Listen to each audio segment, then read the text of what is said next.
علمنا ما جهلنا وذكرنا ما نسينا وفقهنا ما لم نفهم سبحانك لا علم لنا إلا ما علمتنا إنك أنت العليم الحكيم رب اشرح لي صدري ويسر لي أمري واحلل عقدة من لساني يفقهوا قولي. Sidang jamaah maghrib yang dirahmati Allah, minggu yang lewat kita menutup pengajian kita bab ikhlas dengan pernyataan bahwa orang yang melakukan amal dengan tanpa ikhlas maka amalnya tidak diterima oleh Allah. Dia tidak mendapatkan pahala di akhirat, bahkan tempat kembalinya adalah neraka. Abu Laisi Samarkandi mengatakan, "Faida lam yakun khalisan, fala yuqbalu minhu wala thawaba lahu fil akhirah, wa masiruhu ila jahannam." Maka apabila amal dilakukan tidak ikhlas, maka tidak diterima amal tersebut dan tidak dapat pahala di akhirat, dan kembali orang tersebut dalam neraka jahanam. Malam ini kita akan melihat tentang dalil yang dikemukakan oleh Abu Lais untuk menguatkan pernyataan bahwa orang yang tidak ikhlas nanti ditempatkan oleh Allah dalam neraka jahanam. Wa dalilu ala dzalika qauluhu ta'ala. Dalil terhadap pernyataan tersebut adalah firman Allah Ta'ala. Allah Subhanahu wa taala berfirman dalam surah Isra, "Man kana yuridul ajilata ajjalna lahu fiha ma nasya." Yang kira-kira artinya siapapun yang menghendaki ajilah. Ajilah artinya cepat. Para ulama menafsirkan makna ajilah dengan balasan dunia. Balasan yang disegerakan yaitu balasan di dunia. Maknanya siapapun yang menghendaki dengan melakukan amal mendapatkan balasan di dunia, ajalna lahu fiha, niscaya kami berikan balasan di dunia bagi orang tersebut, kata Allah. Manasya, apa yang kami kehendaki. Jadi di sini Allah mengatakan manasya, bukan masasya. Artinya balasan yang diberikan oleh Allah adalah sesuai dengan kehendak Allah. Karena Allah itu fa'alu lima yurid, bukan fa'alu lima yurid. Allah mengerjakan apa yang Dia kehendaki, bukan mengerjakan apa yang dikehendaki. Jadi balasan yang diberikan Allah sesuai dengan keinginan Allah. Tetapi kata Allah, "Umma ja'alna lahu jahannam liman nurid." Bagi orang yang kami kehendaki, makna bagi orang kami kehendaki adalah liman nuridu an-nuhlikahu. Jadi balasan diberikan segera oleh Allah di dunia adalah bagi orang yang dikehendaki untuk dihancurkan, dibinasakan orang tersebut. Tsumma ja'alna lahu jahannama yaslaha madhmuman madhura. Kemudian setelah balasan di dunia diberikan, kami jadikan, kata Allah, bagi orang tersebut jahannam, nama neraka. Artinya aujabna lahu fil akhirah jahannam. Kami wajibkan untuknya di akhirat neraka jahannam. Yaslaha, makna yaslaha yadkhuluha, dia akan masuk ke dalam neraka jahannam tersebut madhmumah madhura, dalam keadaan penuh penyesalan lagi dari jauh dari rahmat Allah Subhanahu wa taala. Nah, para jamaah, jelas surah Al-Isra ayat 18 ini menggambarkan kepada kita bahwa orang-orang yang beramal dengan mengharapkan balasan dunia yaitu balasan bukan yang dijanjikan oleh Allah di akhirat. Artinya orang itu beramal dengan riya, maka sesuai dengan pernyataan pembuka tadi bahwa Allah mewajibkan untuk tempat kembali orang tersebut adalah neraka jahanam. Maka kita perlu khawatir apabila di dalam beramal dalam diri kita masih ada sifat riya, sifat tidak ikhlas. Kekhawatiran yang ada dalam diri kita akan membuat kita berusaha untuk mengikis, membuang pelan-pelan sifat tersebut. Karena tidak mudah para jemaah untuk membuang sifat riya yang ada di dalam hati. Karena memang setan itu selalu membisikkan kepada kita agar amal ibadah kita rusak, tidak diterima oleh Allah.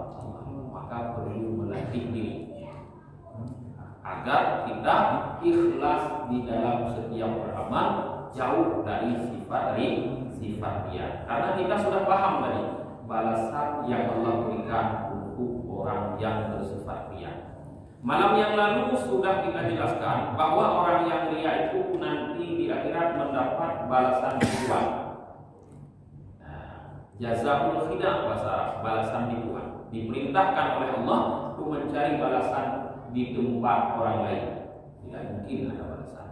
Malam ini dalam surah Al-Isra ayat 18 juga sudah jelas sekali bahwa orang yang bersifat riya, tidak ikhlas beramal dunia, balasannya di akhirat adalah jahanam, neraka jahanam.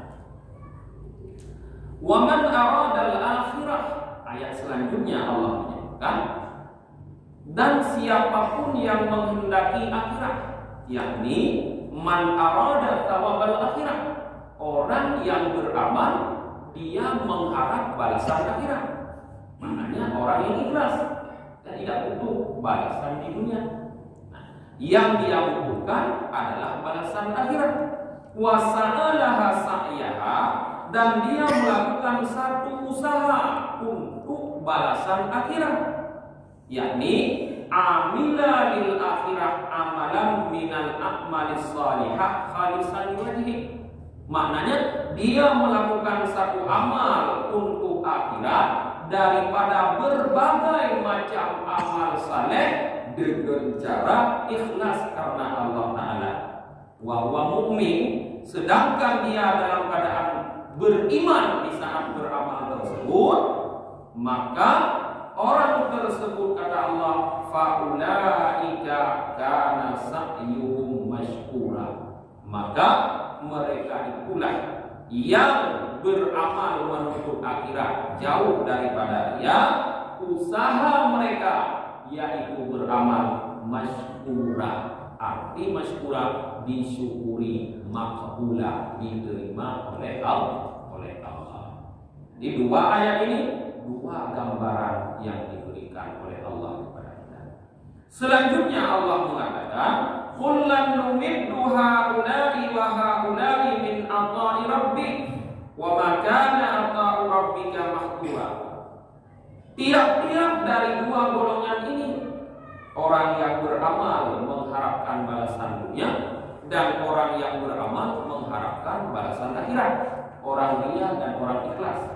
Tiap-tiap dari dua golongan ini kata Allah, numiddu haula'i wa haula'i min ata'i rabbik. Kami berikan kata Allah kepada mereka dan kepada mereka daripada pemberian Tuhanmu. Jadi di dunia dua-duanya Allah berikan. Di dunia Allah tidak bedakan pemberiannya kepada orang ikhlas dan orang riya. Mau ikhlas tetap dapat rezeki, mau riya tetap dapat rezeki.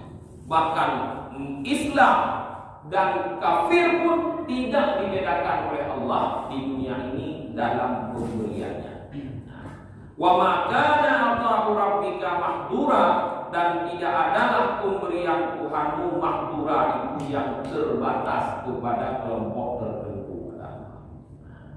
Ini menurut sebahagian para ulama, ayat ini cocok sekali atau bisa juga menafsirkan sifat Rahman Allah.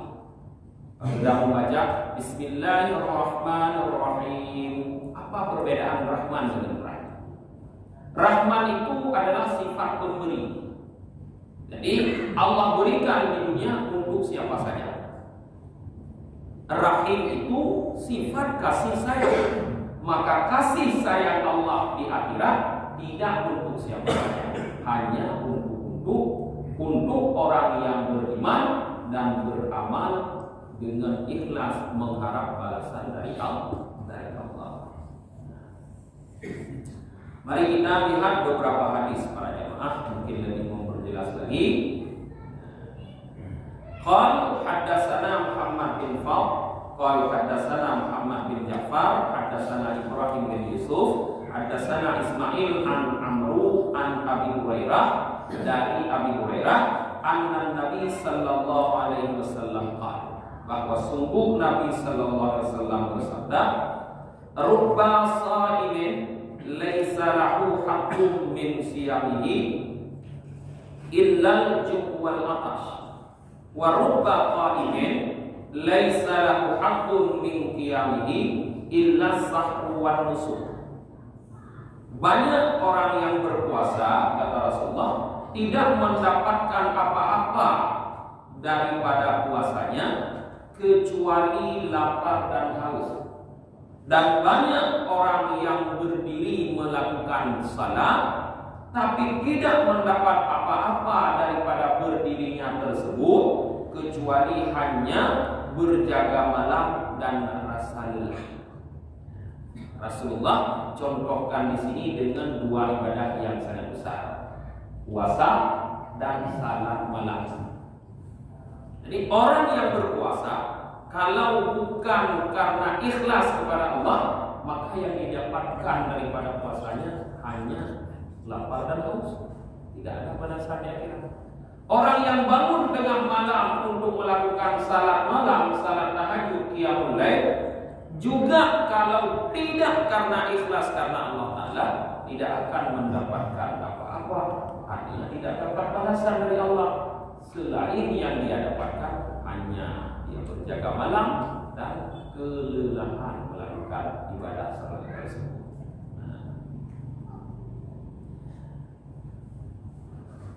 Kamar wi'an ba'dil hukama annahu qala, sebagaimana pula diriwayatkan daripada sebahagian ahli hikmah bahwa sebahagian ahli hikmah berkata, masalu mayyamal ta'ah mayyamal ta'ah lirriya wa sum'ah kama salir rajulin kharaja ila suq wa mala'a kaisahu khusam. Perumpamaan orang yang melakukan ketaatan karena riya dan sum'ah seperti perumpamaan seorang laki-laki yang keluar ke pasar, dia memenuhi bakulnya, keranjangnya dengan batu kerikil. Jadi di sini dicontohkan beramal karena riya dan sum'ah. Perbedaan riya dan sum'ah dari segi namanya para jemaah. Kalau riya menampakkan amal kepada orang lain, kalau sum'ah memperdengarkan, bercerita kepada orang lain bahwa kita melakukan perbuatan ini. Itu namanya sum'ah. Dia sama menjadi hama yang membunuh amal, sama.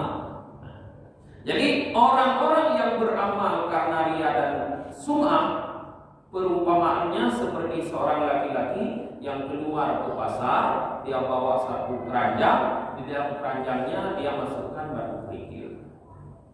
Fayaqulun nas, di saat dia berjumpa dengan orang berkata, ma amra'a kaisa hadar rajul, apa yang dipenuhi keranjang laki-laki ini? Wala manfa'ata lahu siwa maqalatan nas, dan tidak ada manfaat baginya kecuali hanya percakapan manusia. Walau arada an yashtariya lahu syai'an la yu'ti bihi syai'.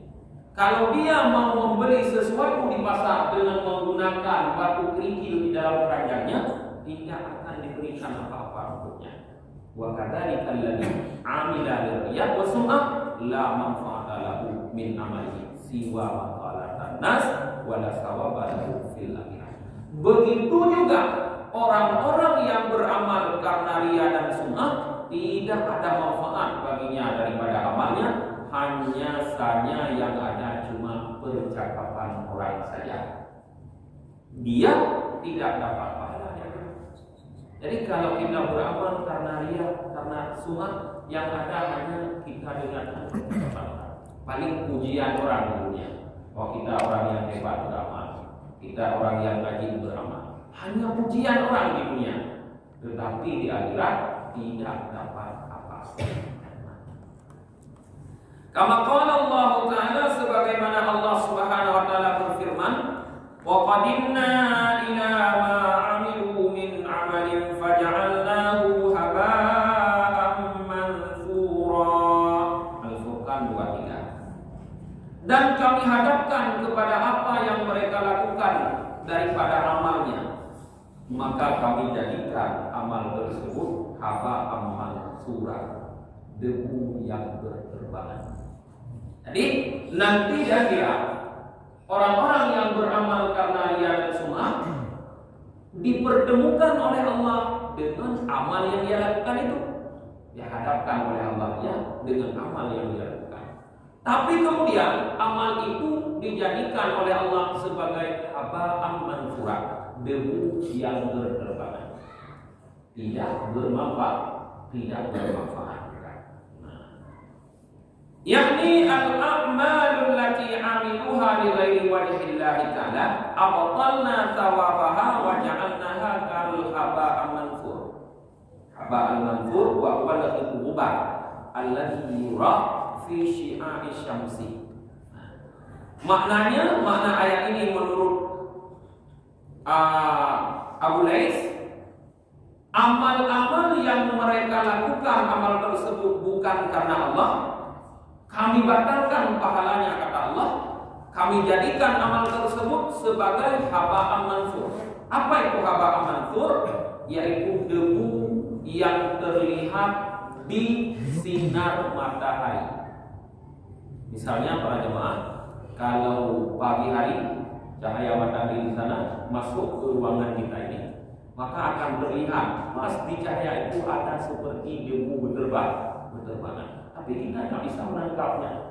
Seperti itulah Allah jadikan nanti pahala atau amal orang yang beramal di dunia karena riya dan sum'ah. Jadi dia hanya melihat tapi tidak bisa memilih, tidak bisa memilikinya. Warawa waqi'an Sufyan as-Suri amman sami'a Mujahidan yaqul ja'a rajulun ila Nabi sallallahu alaihi wasallam wa qala. Waqi' meriwayatkan daripada Sufyan as-Suri, sumbernya daripada seorang yang pernah mendengar Mujahid. Mujahid ini muridnya Ibnu Abbas, ahli tafsir.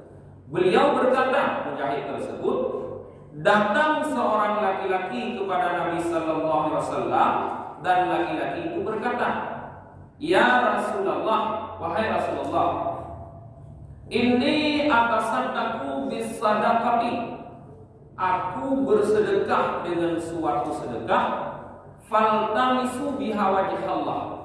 Yang aku harap dari sedekah tersebut hanya Allah.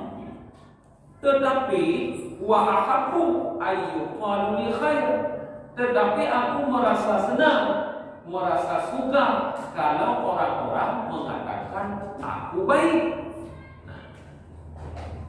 Fanuzilat hadhil ayat, maka diturunkanlah ayat ini.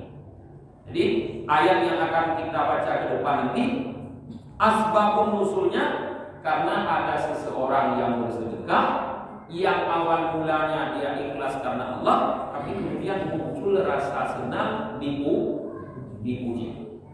Apa jawaban Allah terhadap pertanyaan itu? Pertanyaannya kepada Rasul.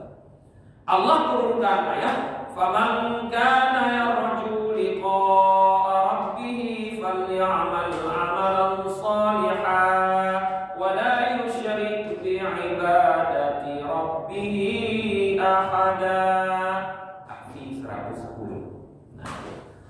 Siapapun kata Allah yang mengharap bertemu dengan Rabbnya, makna mengharap bertemu dengan Rabb yaitu yang takut terhadap suatu keadaan di saat dia berdiri di hadapan Allah, atau sebahagian ulama lain menafsirkan makna yuridu sawab Allah. Makna bertemu dengan Allah yaitu orang yang menghendaki balasan dari Allah. Falyamal amalan salihah, maka hendaklah dia beramal saleh, artinya ikhlas, wala yusyrik bi ibadati rabbih ahada, dan dia jangan sekali-kali menyekutukan dengan beribadah kepada Tuhannya akan seseorang itu. Jelas para jemaah, Allah menggambarkan bahwa rasa ingin dipuji setelah pertama kali ikhlas itu adalah merupakan penyekutuan Allah dengan seseorang. Kalau di dalam beribadah kita sudah menyekutukan Allah dengan sesuatu, maka dinafikanlah oleh Allah. Artinya ditutuplah oleh Allah kesempatan kita untuk bertemu dengan Allah. Dalam arti tadi mendapatkan pahala dari Allah. Itu sekilas para jemaah gambaran tentang akibat yang diberikan oleh Allah kepada orang-orang yang tidak ikhlas dalam beramal. Mungkin sebelum saya lanjut, karena ini nanti akan masuk alinea baru, kadang ada yang ingin sampaikan apapun. Boleh. Assalamualaikum warahmatullahi wabarakatuh. Tadi saya mohon dulu kepada Ustaz dan juga kepada mahasiswanya, mungkin pada saat pengajaran awal mungkin saya tidak bisa mengikuti. Hanya ingin meminta penjelasan saja Ustaz terkait dengan ilmu tasawuf ini. Apakah ini ilmu sama dengan ilmu tauhid, ataupun apa kira-kira ilmu tasawuf itu yang inti yang dibahas apa? Misalnya seperti ibadah itu kan sudah jelas itu adalah membahas terkait dengan apa dan bagaimana kita beribadah kepada Allah. Demikian Ustaz. Assalamualaikum warahmatullahi wabarakatuh. Ilmu pokok di dalam Islam itu 3, fikih, tasawuf, yang punya jalurnya masing-masing. Kalau ilmu tauhid itu ilmu dasar, ilmu di mana dengannya kita mengenal Allah. Lalu setelah mengenal kita mengusahakannya, itu namanya ilmu tauhid. Kemudian kita tidak hanya diperintah untuk mengenal Allah, tetapi juga diperintah untuk menyembah Allah yang sudah kita kenal tersebut. Maka menyembah Allah itu ada tata caranya yang disebut dengan syariat. Ilmu yang mempelajari itu, yang menggambarkan kepada kita bagaimana cara kita menyembah Allah, itu adalah ilmu fikih. Kemudian kita menyembah Allah itu disebut amal, beramal. Seperti tadi amal yang kita sebutkan. Amal yang kita lakukan itu akan dirusak oleh perusak. Kalau misalnya kita umpamakan amal itu tanaman, maka perusak itu disebut hama. Setelah kita menanam tanaman, lalu datang hama, bisa ulat, bisa apapun yang merusak, yang kadang-kadang membuat tanaman kita mati, tidak berbuah. Atau kalaupun sempat berbuah, tapi tidak bisa kita panen karena busuk, dimakan oleh hama. Lalu berarti kita harus melakukan satu usaha melindungi tanaman itu dari hama, melindungi amal dari hama perusak. Melindungi amal dari hama perusak adalah dengan ilmu tasawuf. Jadi ilmu tasawuf ini kalau ulama zaman orang-orang dulu mengibaratkannya sebagai pagar. daripada tanaman yang telah kita tanam. Misalnya malam ini kita salat itu menggunakan ilmu fikih. Kita persembahkan salat kepada Allah yang kita kenal dengan ilmu tauhid. Nah, bagaimana salat ini kita jaga agar nanti di saat kita kembali kepada Allah kita dapat pahalanya. Nah, menjaganya adalah dengan ilmu tasawuf. Karena hanya dengan itu kita bisa memagari tanaman amal kita agar tidak digerogoti oleh hama-hama. Hama apa? Ria tadi hama yang membunuh amal. Sum'ah tadi hama yang membunuh amal. Dan banyak lagi, ujub, dengki, takabur. Semua sifat-sifat buruk dalam hati itulah hama yang membunuh amal. Maka ada yang menulis buku malam pertama yang bertanya tentang terminologi tasawuf. Saya sampaikan bahwa tasawuf itu adalah ilmu yang dengannya kita mengenal ahwal hati, sifat hati dari segi buruk dan baiknya. Kemudian kita bisa memperbaiki. Nah, jadi para ulama melandaskan tasawuf ini lebih kepada innama bu'ithu litammima makarimal akhlak. Itu dasarnya. Kata Rasulullah, aku diutus untuk membangkit, untuk menyempurnakan akhlak yang mulia. Jadi tasawuf adalah lafaz baru, tapi ilmu yang tadi, ilmu yang sudah sejak Rasulullah ada. Lafaz tasawuf sebelum Rasulullah, semasa Rasulullah belum ada. Jadi tidak dikenal. Dia lafaz tasawuf itu dinisbahkan kepada sekelompok orang yang tinggal di sudut masjid di saat itu, yang memakai baju dari kain wol, suffah namanya. Jadi orang-orang itu kemudian perilaku orang itu cocok dengan akhlak yang mulia, kemudian berubahlah namanya menjadi tasawuf. Jadi ada kaitan. Jadi tidak akan sempurna satu daripada tiga itu kalau tiga-tiganya tidak kita miliki. Tapi kita miliki sesuai kebutuhan. Nah, kebutuhan kita seperti mana? Sebagai sebesar mana? Sebesar itu aja kita tuntut. Kita tidak dibebankan menuntut lebih jauh apabila kebutuhan kita kecil. Jadi beda-beda kebutuhan masing-masing. Ilmu tauhid juga seperti itu, ilmu fikih juga seperti itu, ilmu tasawuf juga seperti itu. Mungkin yang lain ada? Ini ada buah sebelah sini.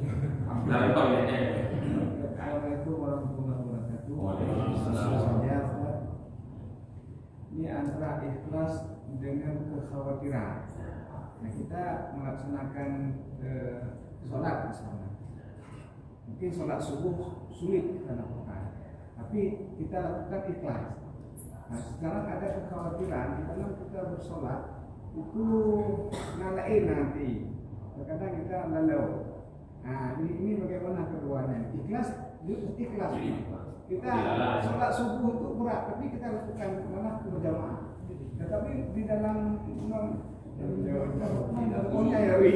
nah ini masuk dalam kategori firman Allah Ta'ala, fawailul lil musallin alladzina hum an salatihim sahun. Maka wailun itu para ulama mendefinisikan sebuah jurang di dalam neraka. Disiapkan untuk orang-orang yang salah, yang mereka sahun. Sahun dua tafsir para ulama. Yang pertama lalai, yaitu tidak khusyuk hati, tidak tenang hati. Tafsir yang kedua mengeluarkan salat dari waktunya. Kalau salat misalnya subuh, kita lakukan setelah sempurna terbit matahari, itu termasuk sahur. Nah, jadi memang itu dua-duanya berbeda. Ikhlas lain, lalai lain. Bisa saja orang yang ikhlas masih lalai. Tetapi kalau kita perhatikan benar-benar dialog antara iblis dengan Allah. Di saat pertama sekali iblis memproklamirkan permusuhan kepada Adam, Allah menjamin orang-orang yang ikhlas itu selamat dari godaan iblis. Jadi iblis mengatakan akan aku sesatkan ya keturunan Adam, ya seluruh keturunannya, illa ibadakan mukhlasun, kecuali hambamu yang ikhlas. Kalau benar ikhlas, berarti lala itu akan hilang, karena lala itu dimunculkan oleh iblis. Iblis yang godaan dan peladainya iblisnya akan ada. Berarti nyanda ikhlas itu harus dilatih lagi agar lebih meningkat. Mungkin kita sudah menganggap itu ikhlas, tapi belum sampai kepada mana ikhlas.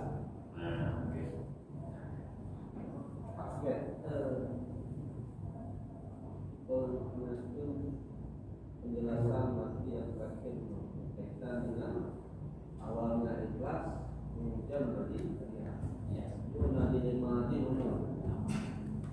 Nah, itu kita bagi semangat masjid. Lalu instrumen dosa. Jadi kita pun ikhlas, tapi panitia akan mengungkap. Nah, itu dimati umur. Menjawab mana mengungkap bagi panitia akan mengumumkan bagi kita akan muncul secara tiba-tiba walaupun nanti kita muncul pelan yang hanya tidak tahu saja itu bukan mungkin akan muncul itu bukan cara atasi. Cara atasinya robah cara memberikan sumbangan. Menurut pikir yang lebih mudah. Robah cara memberikan sumbangan. Kalau sekarang kita memberikan sumbangan, tidak datangi panitia, berjumpa dengan panitia, kita serahkan misalnya di Rusmen 10 uang, lalu kita bilang kepada panitia, membuat dokumen, yang dokumen ke hamba Allah, betul. Ya, dah. Nah, nanti panitia pasti membuat pengumuman hamba Allah. Kalau hamba Allahnya ditinggal, ditanya oleh hamba Allah, karena ada mau kan? Nah, jadi robah, berilah sumbangan seperti cara para sahabat Rasulullah itu memberi sumbangan.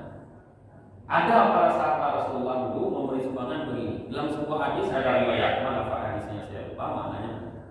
Ada seorang sahabat Rasulullah ingin memberikan sumbangan.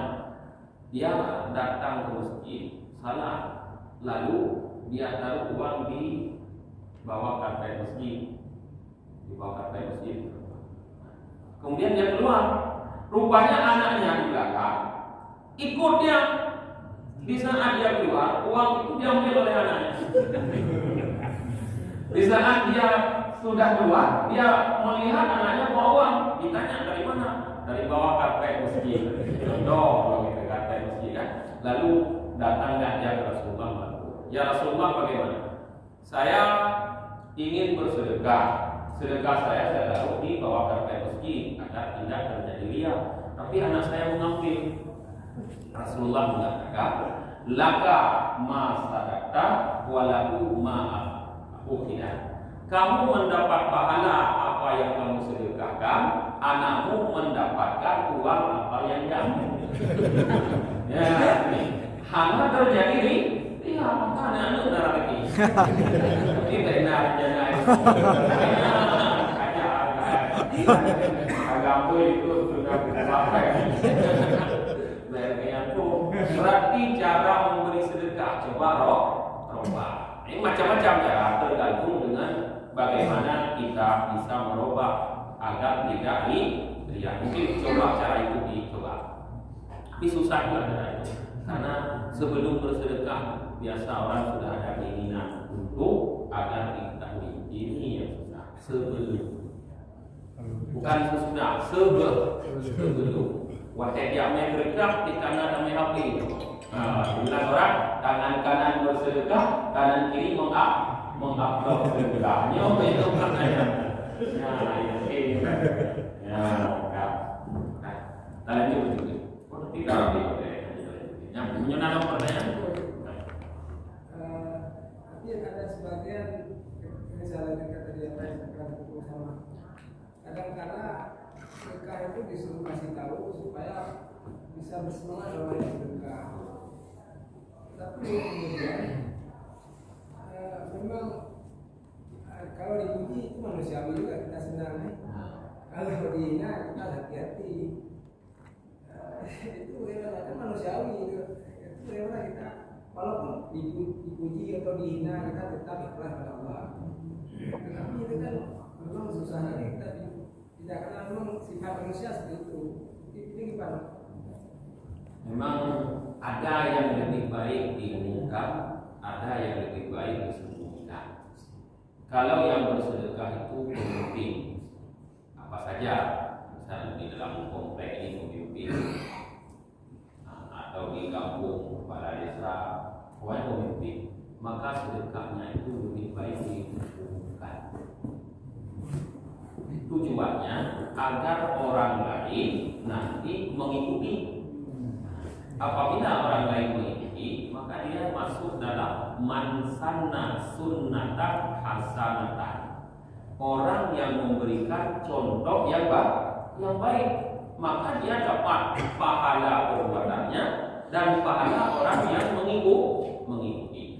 Berarti kalau kita punya kedudukan yang akan diikuti oleh orang lain kalau kita lakukan, maka umumkan. Tapi jangan meleset niat, tetap untuk menarik orang lain akan mengikuti perbuatan baik. Sedikit saja ada di dalam hati rasa bangga, maka rusaklah nilai ibadahnya. Tapi kalau kita masyarakat biasa, tidak akan ada orang yang mengikuti. Kalaupun kita memberi contoh yang baik, maka bagi kita lebih baik melakukan dengan sembunyi-sembunyi. Tidak usah di depan orang ramai, tidak usah diumumkan. Jadi tergantung dengan bagaimana kita, kedudukan kita.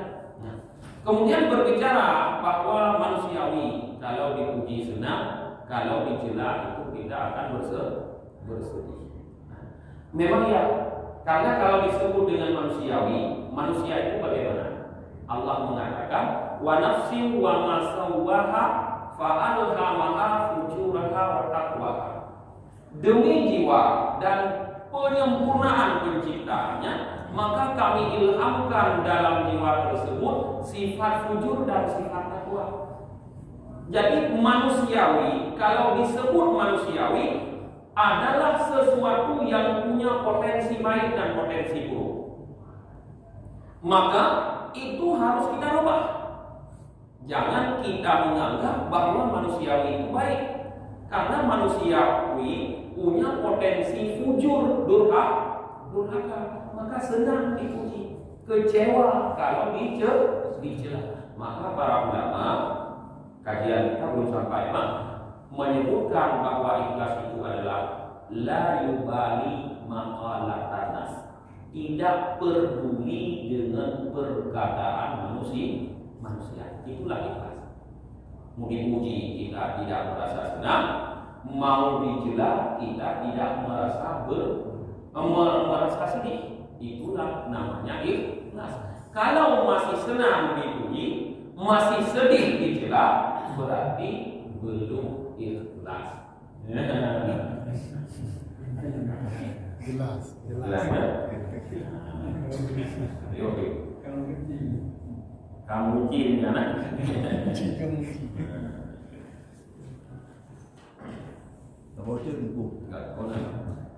Misalnya kita begini, kita sedekah untuk masjid, katakanlah pembangunan masjid, ya.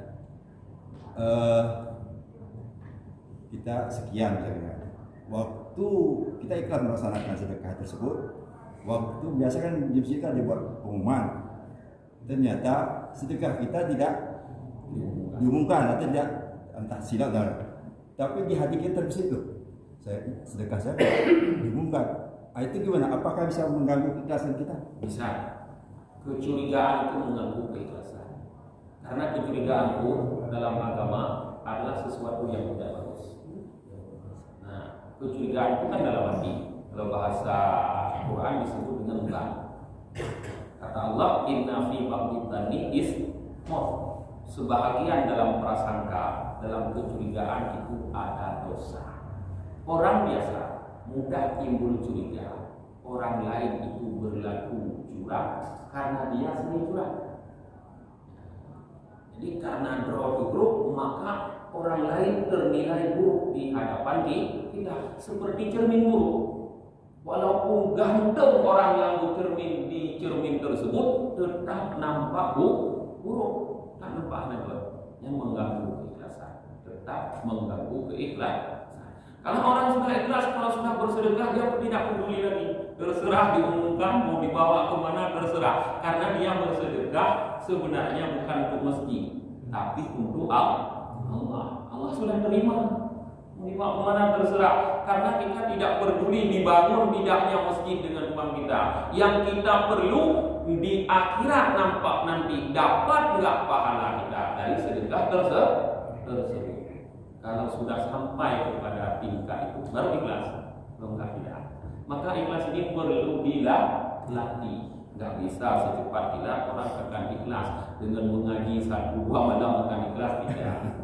Kalau itu mudah kali ikhlas, harus dengan latihan. Nah, jadi perlu riyadhah, melatih diri. Kalau seperti atlet, dia akan bertanding tahun depan. Tahun ini sudah berlatih kan?